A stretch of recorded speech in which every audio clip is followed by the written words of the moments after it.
want to learn one thing about, making a commitment to basketball, you better be able to have somebody that's in your corner that understands your commitment to basketball. What's one mentorship lesson you personally hold closest? And, that was rest in peace, Coach John Thompson.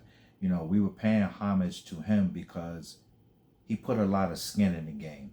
You know, I usually don't use that phrase, but he's he came into the game at a time where there weren't that many black players. He came in during the Bill Russell era.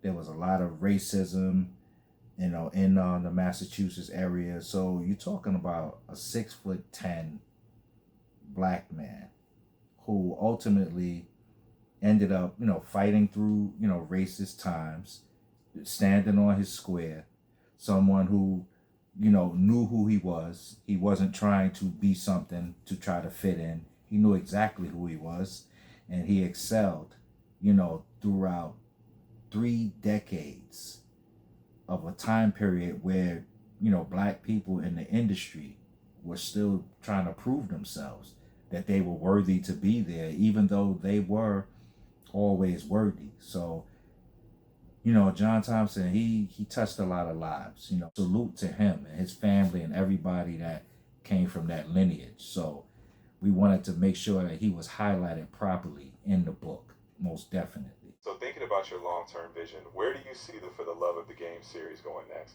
And what do you hope readers carry with them after this chapter? So you're gonna follow the characters through.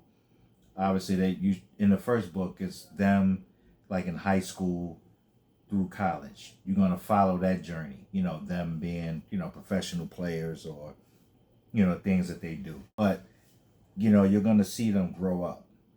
Become young men. So in book 3, you're going through the evolution of where they began to where they end up, and how everything is circular.